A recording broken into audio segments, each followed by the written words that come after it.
Bonjour à tous les amis, j'espère que vous allez bien. Aujourd'hui, je vous propose de partir à la découverte de trésors engloutis dans des épaves cachées au fond des océans. Des épaves disparues aux yeux des êtres humains durant des centaines d'années. Mais nous, on ne va pas se la jouer à la Indiana Jones, non. On va faire ça dans les règles et c'est pourquoi je suis aujourd'hui au Musée national de la marine à Port-Louis. Nous allons nous intéresser aujourd'hui aux traces de la toute première mondialisation qu'on peut trouver au fond des océans. Les amis, nous allons faire aujourd'hui de l'archéologie sous-marine, en retraçant l'histoire du commerce entre l'Europe et l'Asie entre les 14e et 18e siècles. Un commerce opéré par les compagnies des Indes qui y ont laissé pas mal de bateaux qui ont coulé avec leurs marchandises. Marchandises dont on a pu récupérer une partie, comme ici. Ce que vous voyez ici appartenait au Griffin, un navire de la East India Company. Je vous explique tout à l'heure ce que c'est. Ce qu'il faut savoir, c'est que le Griffin, alors qu'il faisait route vers l'Angleterre, a fait naufrage en 1761 en heurtant un récif en mer de Sulu près de l'île Basilan aux Philippines. L'équipage est secouru par un autre navire, mais pas la cargaison qui s'abîme avec le navire dans l'océan. En 1986, l'archéologue sous-marin Frank Goddio, fondateur de l'Institut européen d'archéologie sous-marine, part en quête de l'épave pour le Musée national des Philippines. Elle est retrouvée par 12 mètres de fond sous 6 mètres de sable. Après 14 mois de fouilles, les plongeurs remontent des milliers d'artefacts provenant de la cargaison du Griffin, qui était composée de 3000 caisses de thé et 200 caisses de porcelaine, dont une a été retrouvée intacte avec son chargement. La porcelaine, de belle qualité, bleue et blanche, représentative de la porcelaine dite de Compagnie des Indes de la seconde moitié du XVIIIe siècle. Et oui, prendre la mer à l'époque, c'est assez risqué. Alors, qu'est-ce que ce navire pouvait bien faire là ? C'est quoi une Compagnie des Indes? Et par quel miracle on peut trouver une épave vieille de 2 siècles sous 6 mètres de sable? Eh bien les amis, vous êtes prêts? Vérifiez vos bouteilles d'oxygène et ajustez vos palmes. Vous êtes prêts à plonger pour chercher des trésors dans les épaves de la route des Indes orientales? Ici c'est Baptiste, et il est temps de parler histoire.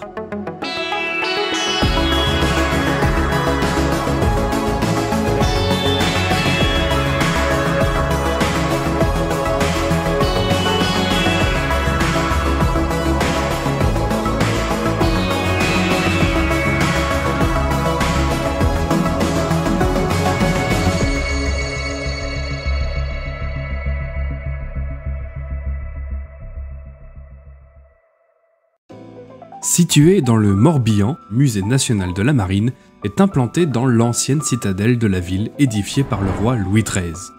Cette place revêt tellement d'importance qu'il en fait un symbole royal en modifiant carrément le nom de la ville, Blavet, qui devient Port-Louis. Parce que Louis XIII, tu comprends. En 1666, en plus du siège de la marine royale, Port-Louis accueille désormais la Compagnie française des Indes orientales nouvellement créée et dont le but est de gérer le commerce avec l'Asie et surtout de faire concurrence aux compagnies britanniques et néerlandaises. Au fil des années et même des siècles, la forteresse est renforcée et améliorée et sert de protection jusqu'au XXe siècle, après quoi elle est affectée à la surveillance du trafic maritime. Les derniers militaires quittent les lieux seulement en 2007 et maintenant on y trouve 2 musées dont celui qui nous accueille aujourd'hui, le Musée national de la marine dédié à 2 thématiques, le sauvetage en mer et l'archéologie sous-marine. Et donc, dans cette vidéo, les amis, on va d'abord retracer l'histoire des compagnies des Indes en Europe, qui se développe au XVIIe et XVIIIe siècle, puis s'intéresser à l'archéologie sous-marine. Pourquoi ? Pour 2 raisons. La première, c'est qu'avant de parler de comment on retrouve des navires et qu'est-ce qu'on y retrouve, il paraît nécessaire de comprendre comment ces navires se sont retrouvés au fond de l'eau, non? Et la deuxième raison, c'est que ça vous fait rester plus longtemps sur la vidéo, et ça YouTube aime bien. De toute façon, vous me le direz en commentaire, mais vous allez voir, la première partie de la vidéo est très intéressante.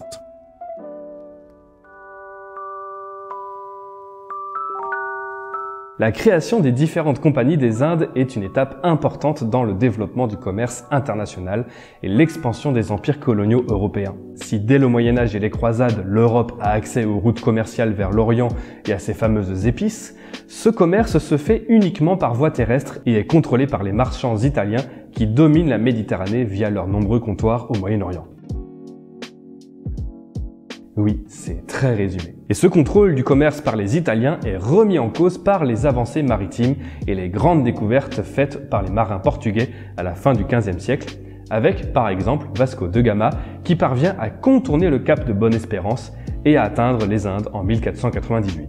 Donc oui, à l'époque les Indes c'est tout ça, ce qui a poussé les explorateurs à appeler les autochtones Indiens. Bref, cette nouvelle route maritime permet aux Portugais d'importer à leur profit les épices comme le poivre, la muscade, la cannelle et les clous de girofle en implantant des comptoirs le long de l'océan Indien à Ceylan, Goa, Malacca en 1511 ou encore Macao en 1557. Mais cette mainmise portugaise ne dure pas. Le Portugal, désormais uni à l'Espagne depuis une crise de succession en 1580, va perdre ses comptoirs et colonies en Asie au profit d'un autre pays qui appartenait auparavant à l'Espagne, les Provinces-Unies, qui se déclarent indépendants de l'Espagne en 1581, dont la ville et surtout le port d'Anvers sont la place du commerce mondial du poivre. Les Hollandais s'attaquent dès la fin du XVIe siècle au commerce portugais et donc espagnol et fondent leur propre compagnie des Indes, la Verenigde Oost-Indische Compagnie, en 1502. En 40 ans, les Hollandais vont chasser les Portugais de l'ensemble de leurs comptoirs en Asie, à l'exception de Macao. Et justement, dans ces combats entre Hollandais et Portugais, on a une victime à déplorer, le Mauritius. C'est un navire de la Compagnie néerlandaise des Indes. Il est construit à Amsterdam en 1601, au moment de la constitution de la Verenigde Oost-Indische Compagnie. Lors de son second voyage, il participe au combat contre les Portugais, grâce avec ses canons, pour prendre le détroit de Malacca en 1606. Il fait escale en Indonésie, puis en Chine en 1607. Il fait un trajet vers Madagascar, puis entreprend de rentrer en Europe en octobre 1608, mais fait naufrage le 19 mars 1609 en s'échouant sur un banc de sable près du cap Lopez au large du Gabon actuel.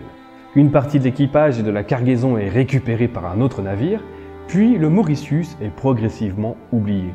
Au printemps 1985 seulement, la compagnie Elf, qui a perdu beaucoup d'argent avec l'affaire des avions renifleurs dont je parle dans cette vidéo, entreprend une campagne de prospection pétrolière sans avions renifleurs et tombe par hasard sur l'épave du Mauritius à une dizaine de mètres de fond. En 1986, le DRA-SSM, je vous en reparle un peu plus tard de ce truc-là, entreprend une fouille de l'épave, confiée à Michel Lourd, ancien directeur du DRA-SSM, et à Luc Long, archéologue sous-marin français.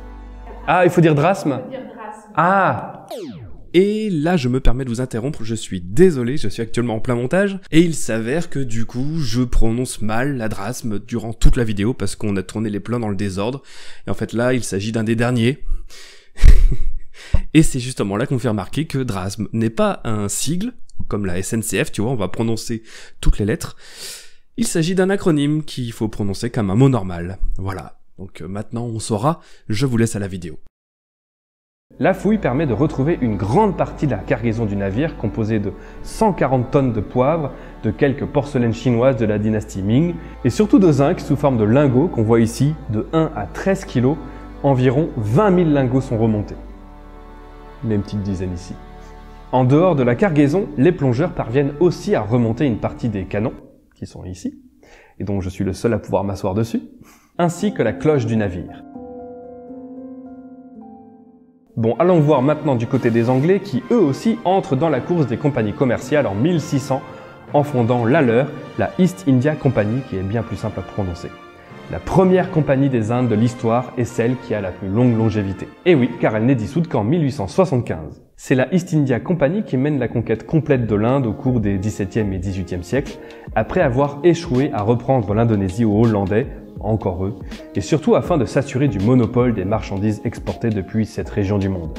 Et oui, si on possède tout un territoire comme l'Inde, les autres compagnies commerciales doivent fermer leurs comptoirs qui leur permettaient d'échanger des marchandises, le Royaume-Uni étant désormais le seul à pouvoir le faire et à se faire un maximum de profit.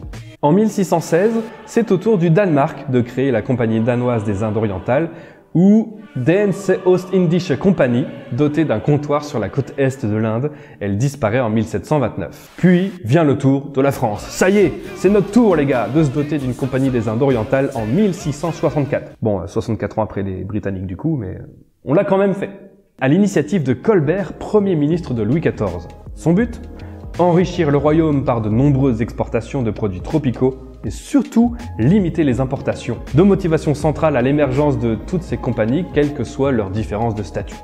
Il fallait s'assurer l'accès aux épices et biens de l'Orient sans dépendre des autres pays et s'enrichir en mettant en place des monopoles accordés par les États aux compagnies commerciales pour au minimum 50 ans, afin d'être le seul à vendre ses marchandises et à se rendre indispensable auprès des autres États. Et ainsi donc augmenter les exportations et donc les profits encore une fois. Ah oui, c'est un système bien ficelé. Et justement, ces profits générés par les compagnies commerciales sont immenses, tout comme les investissements d'ailleurs des actionnaires des compagnies. Et oui, aller développer un comptoir ou même une colonie et l'exploiter, ça coûte cher, très cher.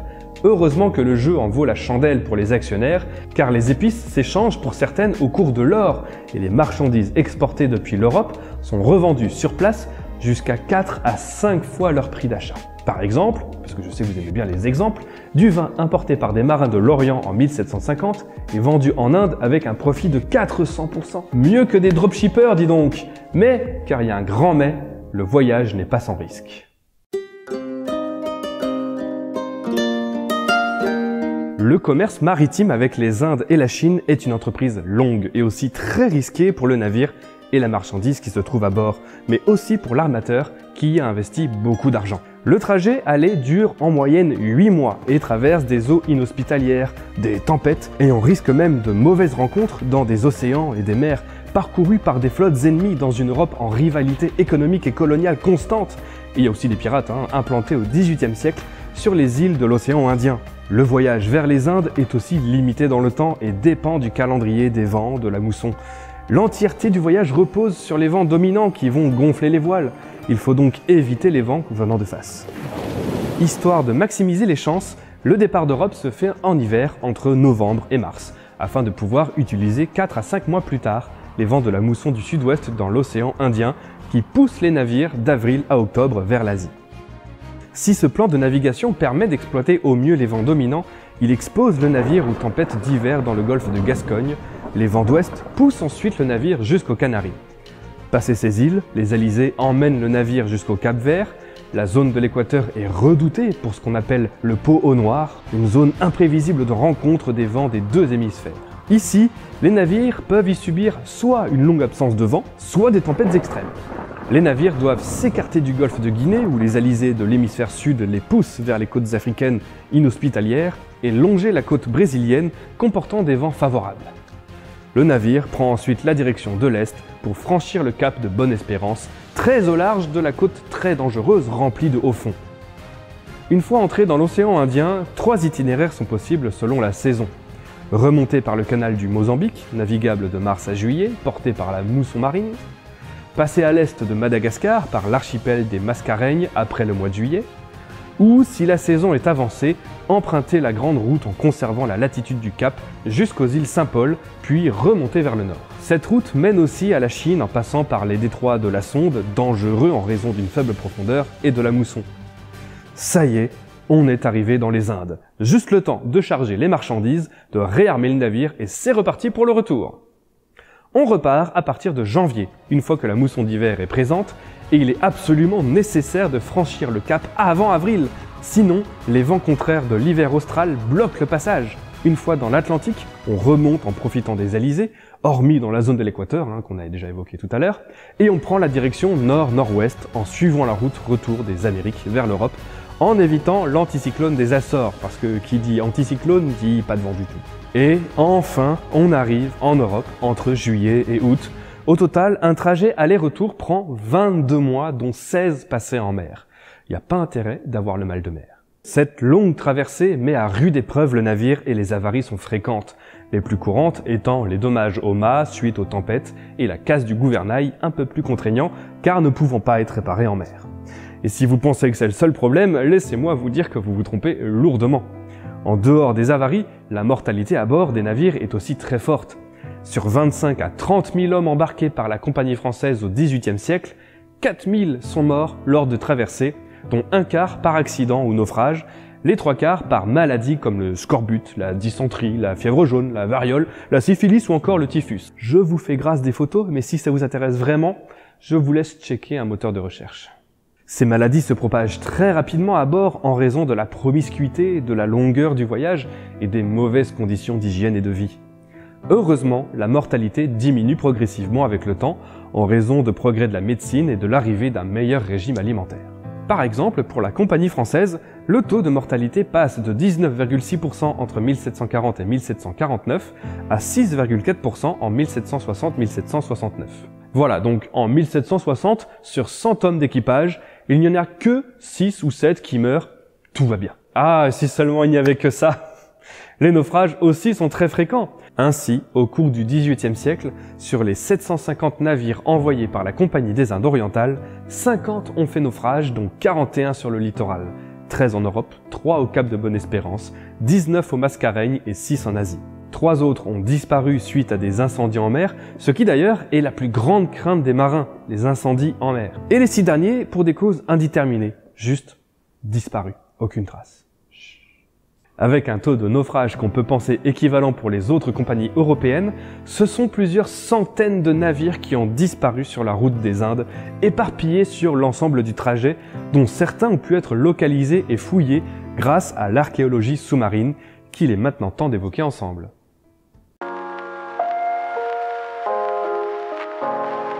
L'archéologie sous-marine est une discipline relativement récente, surtout parce que pendant longtemps, les moyens techniques pour travailler sous l'eau en profondeur étaient quand même très limités. La première fouille sous-marine est menée en 1907 sur une épave antique du 1er siècle avant Jésus-Christ, retrouvée sur la côte tunisienne à Mahdia. Cette première expérience permet de remonter de nombreux objets et de retracer le parcours du navire en examinant soigneusement sa cargaison. Mais à part ça, on ne fait plus d'archéologie sous-marine jusqu'à ce qu'un mec en bonnet rouge débarque. Cousteau et l'ingénieur Émile Gagnan qui mettent au point le détendeur de plongée qui permet à un plongeur de respirer l'air d'une bouteille de plongée à la pression à laquelle il évolue. Cette innovation permet d'accéder plus facilement aux épaves, d'envisager les premières expertises et de mettre au point des méthodologies autres que la simple remontée des objets, avec, en 1948, une nouvelle fouille de l'épave du Mahdia. Entre 1952 et 1957, Jacques-Yves Cousteau et Fernand Benoît vont mener la première fouille sous-marine au monde sur une épave dans la rade de Marseille, découverte par un plongeur en 1948, la fouille du Grand Comblouet. Sur place, on fait intervenir les premières suceuses. Ce sont des aspirateurs qui permettent d'enlever la vase qui recouvre le navire. C'est tout. On remonte 4000 amphores et 10 000 poteries que les équipes pensent remonter du pont puis en dessous de la cale du navire. Logique. Mais en fait, finalement, après étude par des scientifiques sur Terre, les objets remontés dataient de 2 époques différentes. Ce qui est bizarre. L'explication ?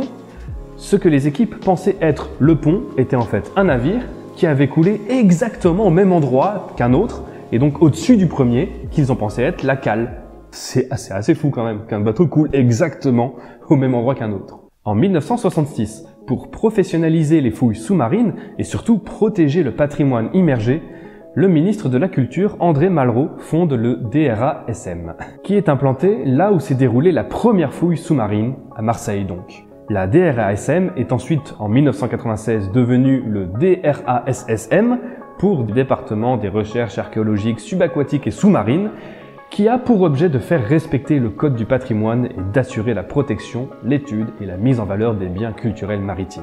Depuis sa création, le recensement des épaves dans les eaux métropolitaines françaises est passé de 50 en 1966 à plus de 20 000 aujourd'hui. Pour remplir sa mission, le DRASM arme 3 navires de recherche, l'André Malraux, le Triton et l'Alfred Merlin. Du coup, avec cette professionnalisation du métier, on peut se demander mais comment ça se passe la fouille d'une épave? Alors déjà, avant de fouiller une épave, il faut d'abord la repérer. Bah oui, la découverte, comme pour sa version terrestre, peut être complètement fortuite, lors de grandes marées par exemple qui amènent quelques morceaux sur le littoral, ou lors des sécheresses dans le cas des fleuves, ou encore lorsque des objets sont remontés dans les filets de pêche, etc. etc. Ou alors lors de campagnes de fouilles préventives, quand on veut construire sur le plancher des mers ou des océans, mais aussi lors de campagnes de déminage ou de cartographie des fonds marins. Bref, vous le voyez, il y a plein de façons de repérer quelque chose sur les fonds marins. Dans tous les cas, ces prospections sont menées via des sonars et des magnétomètres qui permettent de relever les anomalies des fonds marins, de détecter les masses métalliques, et de livrer une image électronique permettant d'identifier une potentielle épave. Quand on remarque quelque chose de bizarre, on passe à la seconde étape, l'envoi de plongeurs, si la profondeur le permet. Au-delà de 60 mètres, les plongeurs sont remplacés par des robots qui vont sonder le site avec la méthode du piquetage pour déterminer la profondeur de l'objet et la résistance de la base. Une fois le sondage effectué, l'équipe de fouille met en place un quadrillage pour localiser les objets. Dans le milieu, on appelle ça le carroyage. Voilà, ça vous fait un nouveau mot, ne me remerciez pas.